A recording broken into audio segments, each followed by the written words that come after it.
In keeping with the idea of doing as close to nothing as possible in Paris, taking a stroll through a park is probably a good idea. The Jardin du Luxembourg in the 6th District is a fine example of what I love about Parisian parks.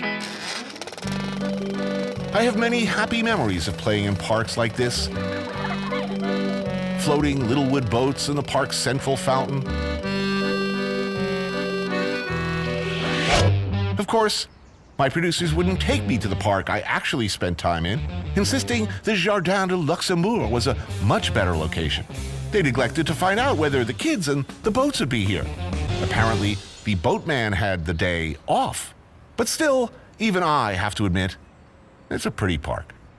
So I sit to digest and watch the world go by, until, suddenly, my worst fears are realized. Oh, it's a mime.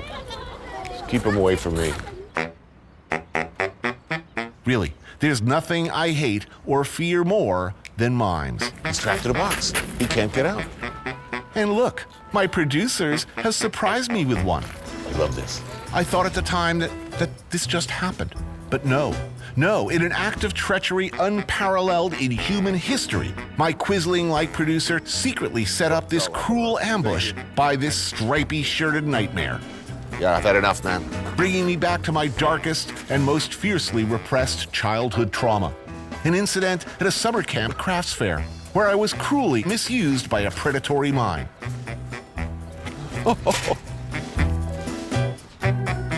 Beaten, covered in grease paint, and left for dead. Merci. Well, my day's ruined. I wanted to relive some happy childhood memories, and instead, my deepest and darkest fear and revulsion.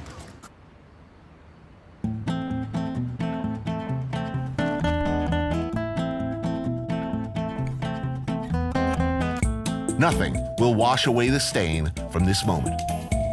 Oh look, Shellfish Tower. The Dome is an old classic, and I mean classic with a capital C. Brasserie in the Montparnasse district. After the mime incident, I feel my producer is unlikely to protest when I get a really expensive bottle of wine and the Royale Deluxe version of the best Shellfish Tower in Paris. This is gonna cost. What do you call like post-mime stress disorder? Every time from now on I see a striped shirt, I'm gonna like clench. Voici votre plateau de fruits. Super. Merci. This is gonna be some serious eating right here. If there's 2 things you do in Paris, like 2. This would be one. Oysters, clams, shrimp, big crabs, and also the classic langoustine, periwinkle, and whelks. You gotta get your hands dirty doing this, by the way. Okay, there ain't no way around it. They give you all the tools, but ultimately, you have to dig in, crack, skewer, and suck your way through this thing. So, you pull your little periwinkle. Okay, see that part there? Now you want to pinch off, okay? We don't really need to discuss why, but you just probably want to do that. Bourdain, welcome. Twist these out, as I recall, right? Dip in the mayo.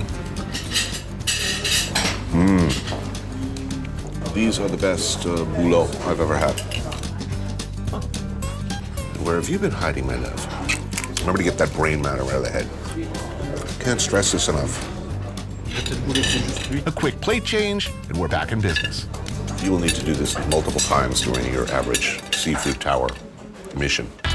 Another option for a classic French brasserie experience is Brasserie Weppler, one of the last truly family-run joints in Paris. Located between Montmartre and Pigalle, this brasserie has for over 100 years been the largest oyster house in Paris. But for today, for me, it's Le Dome.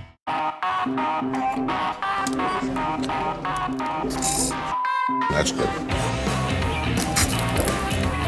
Oh, these things are awesome. Again, be sure to scoop out that brain matter.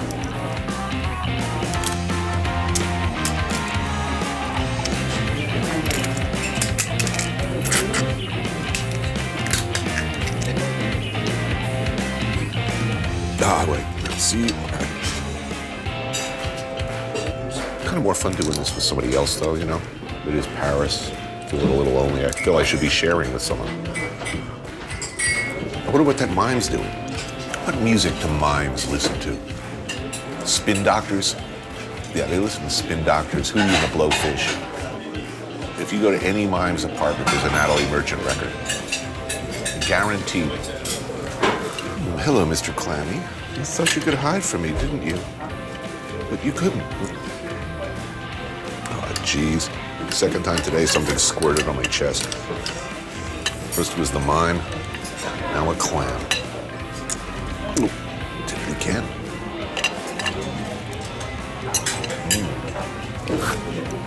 Oh, man. I'm gonna finish off that bottle of wine, go back to the park, beat Mr. Mime to death.